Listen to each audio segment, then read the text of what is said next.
Welcome to the eComm Profit Podcast. I'm your host, Dawn Sinkula, and today we have a very special guest and financial tax expert, Meagan Hernandez, with us. And Meagan is going to talk to us all about tax things, finances, all sorts of the things that maybe we don't think are so fun in business, but are so important. So welcome to the show, Meagan. Nice to have you. Hi, thank you for having me. Okay, so before we jump into all of these topics that, are super important, but people don't really like to talk about all the time, why don't you give us a little bit of your background? Tell us how you kind of came to be in this space and a little bit about, just your background. Yeah, okay. So my name is Meagan Hernandez. I'm a tax accountant. Now I have my own firm where I help small business owners throughout the United States with their bookkeeping, taxes, CFO services, anything financial that they need. We kind of call it financial management for any level of business owner that we work with. I also actually teach business topics and business bookkeeping foundations for small business owners and bookkeepers, and teach bookkeepers how to start their own businesses. So kind of following in the footsteps of where I started and, where I've gone so far. So that's where I am now. I came from the industry. I worked in the accounting industry for 10 years. I have a bachelor's in accounting and worked for all different types of businesses, nonprofits, for-profits, corporate businesses, super small franchises, lots of different things. Got a lot of experience with sales tax, payroll, all the different aspects there from a larger scope. And then I got pregnant in 2018. And when I was about to have my baby, I was like, I worked so hard for so long and things just changed. Yeah. And I just wanted to stay home with that baby. Yeah. So I loved what I did. I loved the work that I did. And so I just went on a path of trying to find out how I could do that from home. I learned about freelancing. I learned about virtual assistants. And then I kind of incorporated the bookkeeping and have grown from there. That was back in 2018. And now I've been in business for about 5 years. And love to give back and teach others how to do the same thing. Got it. Okay. Well, my background, obviously having the agency now, but prior to that, I worked for Target and it was all in finance. And so my master's degree is in business management finance, and sales tax was my last role that I had. And it's not always like the most exciting, sexy thing that people want to talk about. And when I tell people like, hey, I used to do sales tax, they're like, really? I'm like, yes, it's so exciting. But the reason I bring it up is because as an e-commerce business owner, a lot of times there's a lot of confusion around sales tax, right? There's kind of a, do I pay it? Do I not pay it? How do I pay it? Where do I pay it? If I'm using Shopify, does somebody do it for me? All sorts of things. Plus, I just think taxes, bookkeeping, finance, it's like you either love it or you hate it, I think, kind of one of those two things. But let's kind of get into a little bit of your subject matter expertise as it relates to kind of some of the things that you've seen business owners do over the course of your time that maybe have not worked out so well. So let's talk with sales tax specifically, because that's one I think where there's a lot, at least in my opinion, there's a lot of confusion on, do you pay, do you not pay? Tell us your experience with that and kind of some of the, maybe pitfalls or things that people should be watching out for when it comes to sales tax. Yeah. So first off, I don't want to scare anybody. I don't want to start this off by scaring anybody. I have unfortunately seen several bad situations that people have gotten themselves into with sales tax. First of all, no, if you sell a product, you most likely, there are a few states excluded from this. So everybody, I guess the first thing to do is look at the rules and requirements of your state to find out if you have to pay sales tax. But most likely, if you sell a product of any kind, no matter where you sell it, even from your home, you are going to need to charge your client sales tax, collect it, and then pay that to your state. So knowing that like from the very start, from the beginning, and figuring out the process is going to save you a ton of headache and possibly a ton of money Right. in the future. I would also say that know that once you start the sales tax, I'll call it game, or for lack of a better term, once you start the sales tax down that road, even if you hit a month that's 0 sales, you still need to submit sales tax. You would just select 0. And the reason I mentioned that very specific detail is because even when you're brand new, you're first starting out, you're going to have months possibly that you don't make sales in that first year. And so know when you start with that sales tax, down that sales tax road, you do need to file consistently, whether it's monthly or quarterly, whatever your state has set up for you. Once you get it going, you have to keep with it and don't stop. Yeah, because you can get fined quite a bit. You can have back taxes, all sorts of crazy things. And I think where people might get a little confused, first of all, where do people go to find out this information? So if I wanted to know about sales tax in my state, I live in Minnesota. So if I wanted to go to Minnesota and find out about sales tax, would I just go to like the Secretary of State Department website, or where do I go to find out about that? So don't hate me, but the first thing that I would do is actually Google sales tax in your state. The thing with Googling and the thing with doing research is you have to know the reputable sources. Yeah. If you Google it, it will take you to the exact article or the exact page on your state site. Yeah. You can go to the Secretary of State site. You can go to your Department of Revenue site, but it might not be easy to find a search button or to find the exact area to go. If you Google it though, however, you don't want to click on the random, sales tax for freelancers or whatever. They will charge you unnecessary fees, and it may not be a true website anyway. Yeah. But if you see that Department of Revenue or DOV.Minnesota and it says sales tax, then you'll know that that's directly where you need to go to figure out the rules and also the process. Don't be afraid. I'll mention this too. Don't be afraid to call and ask. Typically, you'll get someone on the phone that can walk you through. They're used to people not knowing how to do this. Don't think just because you're a small business owner, you've never done this before. That's how everybody starts. Even large businesses that are going to file in all 50 states, they start on day one, and they have to walk through and learn the process too.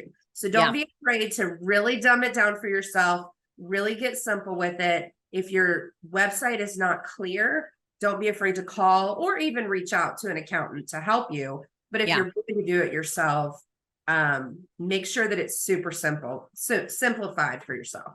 And what I found, and tell me if you found this to be the case as well, is particularly there are different tools. Like, so if you're selling e-commerce products off of, Shopify or WooCommerce or any of the commerce type sites, there are a lot of different apps or tools or plugins or things like that that can actually help you remit sales tax, capture sales tax, understand what the taxes are for the areas that you're selling in, and things like that. And that to me has been super helpful for a lot of people. Would you find that to be the case as well? Definitely. And most certainly if you're going to have to pay in multiple states. Yeah. I usually say if you're to the point where you have to remit in 2 to 3 states, I would add on a software like TaxJar or something like that is going to help you with those calculations. If you use a website like Shopify or Etsy or something like that, it tries to help you and it tries to stay on top of it for you, but at some point it hands it over to you and it expects that you're going to know, how to calculate the amounts, how to send it to the different states. And you don't want to have to spend your time manually going on every state site and submitting those taxes. It's going to be worth the money to get one of those softwares. Totally.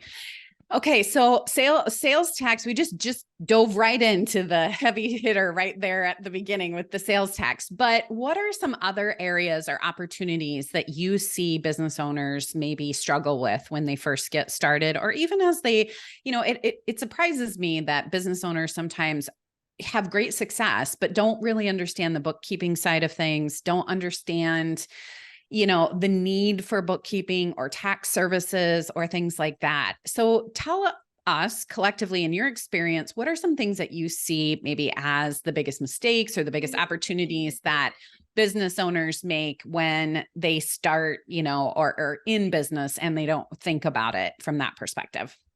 Yeah.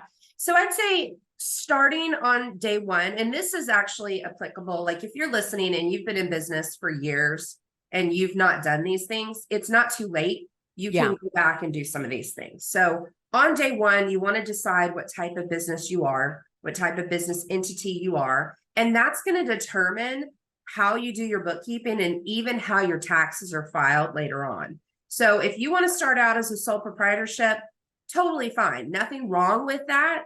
You just have to commit to it, know that that's what you are, and proceed in that way. If you're going to start out as an LLC, or if you're going to start out as a corporation, there are different ways for you to figure out what is the best option for you. And I'm certainly not here to sway you one way or the other. Just know that whatever route you take with your business entity, it does affect everything else. And even to the point of it can affect the type of bank account that you're allowed to set up, that you set up from the start. That's one of the first things you need to do, is set up business bank accounts after you determine what type of business entity you are.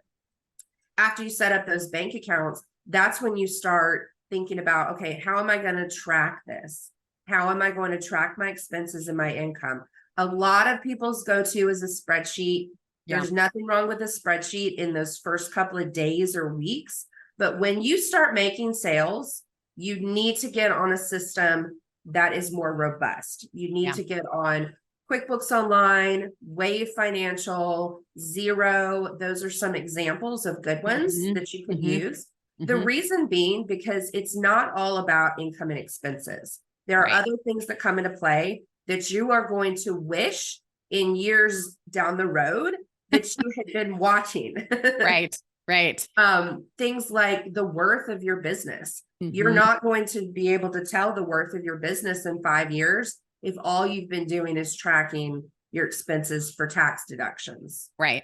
So getting it in a system, like having it all in one place, and like Wave Financial is free. So if you're afraid of the cost, like don't be afraid of the cost. It's going to far exceed the benefit in the future. But QuickBooks Online and Xero, they're both very cost friendly as well. It's going to start to track the money you put into the business, the money you take out of the business, as well as the income and expenses, loans, sales tax, everything like that. You don't want to have to try to keep it all in your head and separate it on a spreadsheet, unless you're an expert in Microsoft Excel and you know how to build your own accounting system, which most of us are not.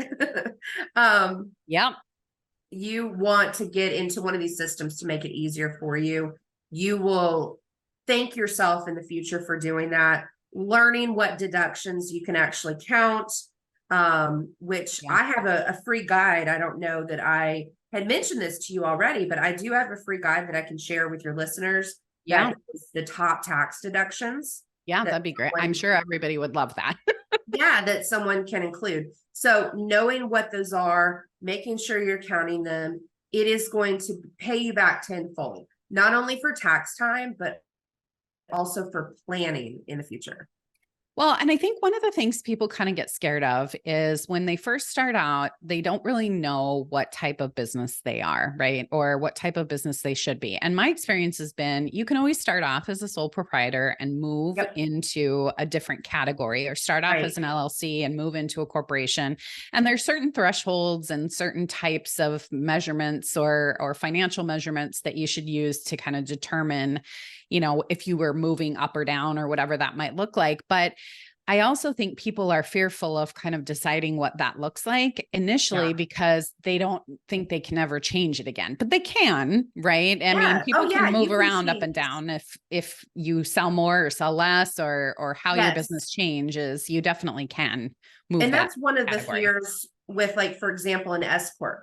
Mhm. You can, once you qualify for an S corp, it can be great for tax deductions and Right. a way that you can operate in your business to save a lot of taxes and to really plan for the future. You have to qualify for it in the first place. But every once in a while, like, as we know happens in the real world, if your business starts to do less in revenue, Yeah. and you get to the point where it's no longer beneficial for you, you can opt out of it. You can get Right. out of it. It's same thing with a C corporation. You can get out of it. You don't have to stay that forever. And I mean, that's understandable. It's like, Right. think of all the big businesses in the world, a lot of them that end up closing their doors or whatever, which Right. we hope that doesn't happen to us, but Right.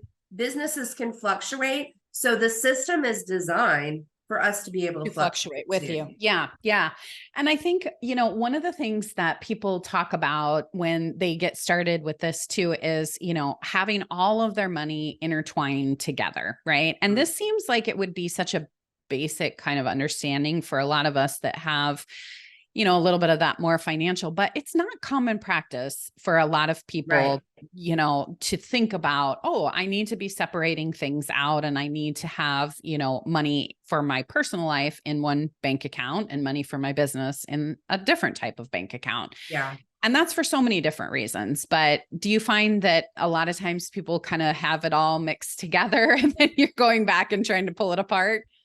Yeah, actually, and a lot of times they don't even realize it, that they've set Yeah. up a certain subscription on their personal account. I mean, I was guilty of that too. Oh, sure. Of course. Right. Setting up a certain subscription or something that maybe you don't realize can be counted as a business deduction, and you have it set up on a personal card. And yes, it does take a minute to go in and change the payment Right. details. So, some of us get lazy and we don't want to go in and change where it's coming from. But if you think about, if you keep it on your personal card and you have your business card connected to your accounting system, then that can be hundreds of dollars of deduction that you're losing Right. out on.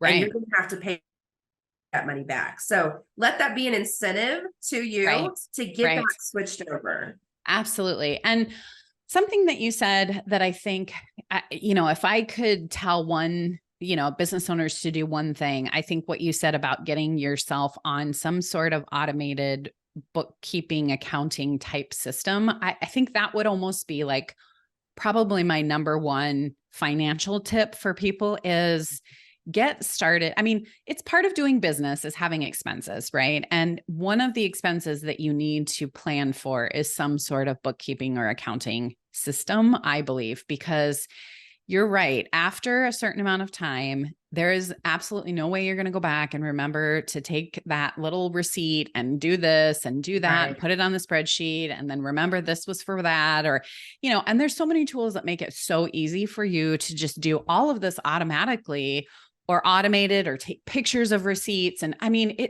now it's just like so simple to be able to get yourself organized if you use the tools Right. that are available to you, right? Right. So QuickBooks, Zero, Wave, all of those, like, just do it, people. Like, sign up and make it like a priority for yourself, even if you're not new, even if you've been doing this for a long time as a business owner and you've never taken the plunge to like get yourself onto some sort of system, do it. It will make your life so much easier. And the more that you think about your business as its own person, it kind of Yeah. makes it a little bit easier I'm a very visual person.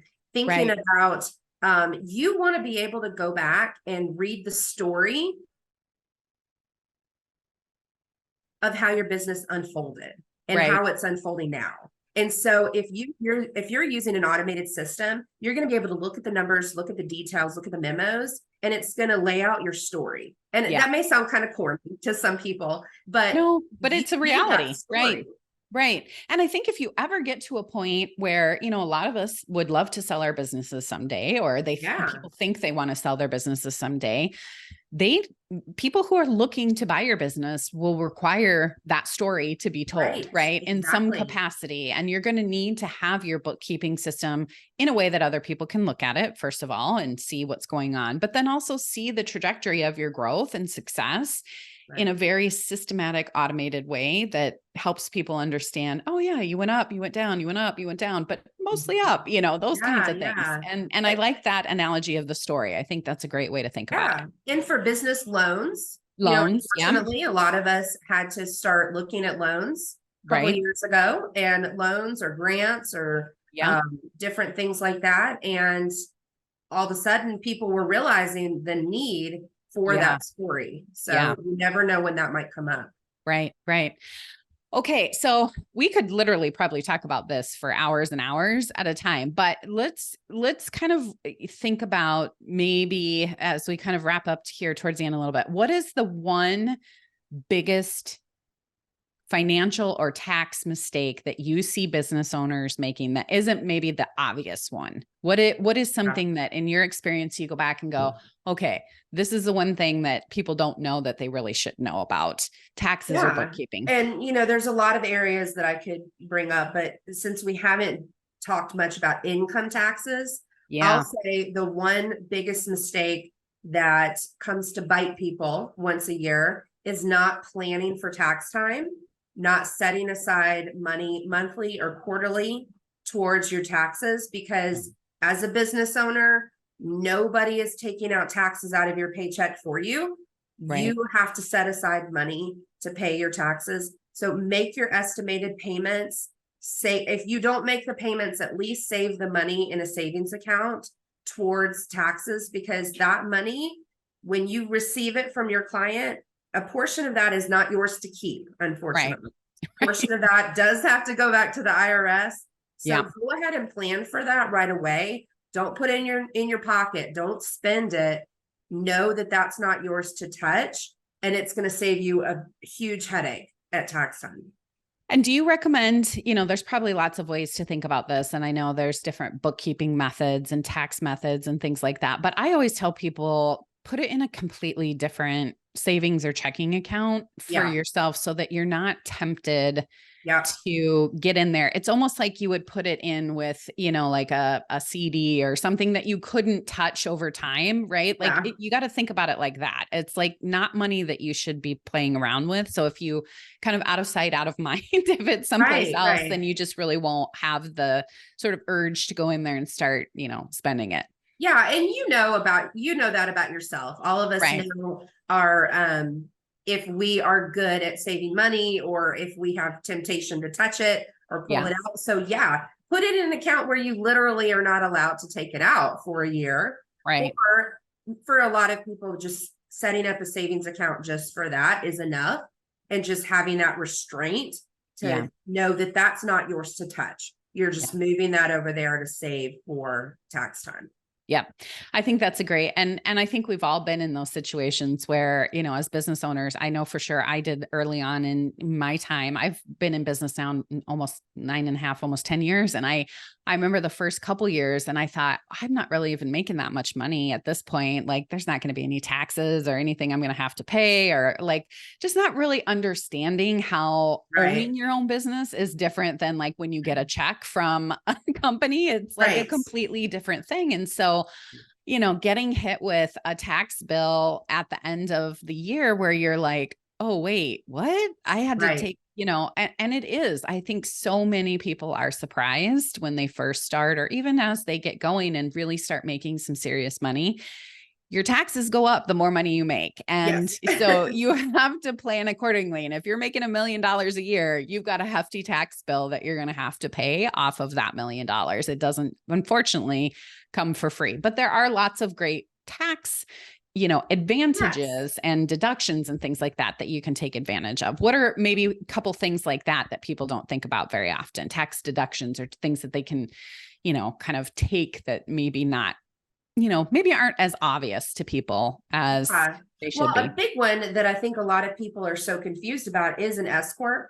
If Yeah. you're making close to 100,000 for the year, and for some people it's going to be less, for some people it's going to be more. So you Yep. certainly need to speak with a professional to make that decision. But if you're making close to 100,000 for the year, you need to start thinking about an S corp. The S corp by itself, it allows you to become an employee of your own business. So Mhm. you can pay yourself on payroll. Yes, you pay payroll taxes, but you're exempt from the self-employment tax that Right. can be a huge hit. I just did a tax return probably 15 minutes before this call, and the majority of the tax bill came directly from that self-employment tax. If Mhm. she had already been an S corp, it would have been cut in half or even less. So Yeah. yes, it's not something you can always go back and retroactively put in place, but put it in place as soon as possible if you can.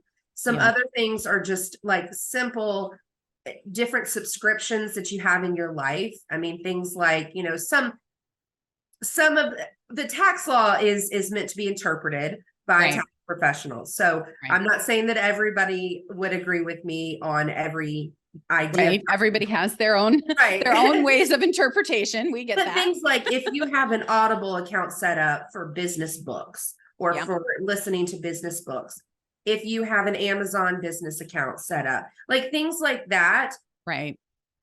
that yes, you may also have a personal account, and you want to make sure that you don't ever spend personal money for the business, but anything that can be said that it's Yeah. for business, make sure that you include on your business. Don't be afraid of it.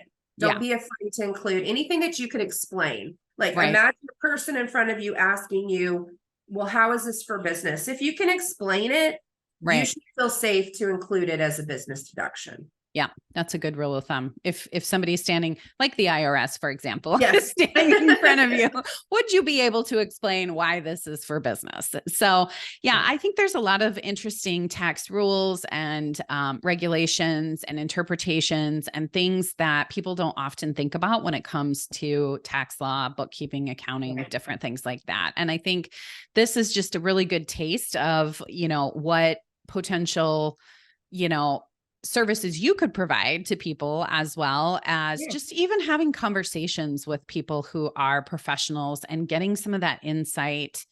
Yes. Really, I think makes it almost not seem so scary, like we were talking about at the beginning, or Right. not as, boring or drab or whatever. When you have conversations with people who know what they're talking about, a lot of times it can be pretty empowering, I think, and Yeah. really help you as a business owner understand that, a lot of this is in your control, and there are ways for you to make better business decisions when it comes to taxes, or, even just bookkeeping skills and things like Yeah. that. So, yeah, Definitely. And knowing the right questions to ask. So it's right, always good to learn these different topics, not because you're going to become the expert, but just so you know to even ask about an S corp. right, You can right. just bring up the topic. So Absolutely. learning enough to ask the right questions is so Yeah. powerful. Yeah. So as we're wrapping up here, where can people find you? So let's say they want to come ask you some more questions, because I know we didn't, like I said, 30 minutes goes so fast. You don't even Yeah. realize how fast it can go. But if people want to reach out to you or find out more about your services, where can they find you online? Yeah. So Facebook is where I hang out primarily. Okay. I do have a Facebook group for small business owners to learn more about taxes and to ask me any questions. It's called the Entrepreneurs Lounge. And I Okay. think I can provide you a link if I Yeah. haven't already. We'll have it in the show notes. Sure. Awesome. Awesome. And then anybody could email me as well. hello@taxsavvypros.com. Okay. Got it. Or you can go to my website and you can find me there. But yeah, Facebook is where I like to hang out and talk all the tax nerdy stuff over there. Awesome. Well, thank you so much, Meagan, for joining us. This was really helpful. For those of you who are interested in finding out more, we'll have all the links in the show notes, as well as that PDF you talked about with some tax deductions, things like that, that we can download. And, this is a topic, again, that I think is so important. Make sure that you spend the time really understanding about your business so that you can be as most profitable as you can, is really kind of what the goal is. And some of these tax tips and recommendations will really help you get to that point. So thank you so much for sharing your insight. If you have questions, please reach out to Meagan or us, and we will get her back on the show with more details if we need to. So thank you so much. I appreciate you joining us today. Thank you, Dawn, and thank you everybody listening. I really enjoyed it. Thanks, everybody.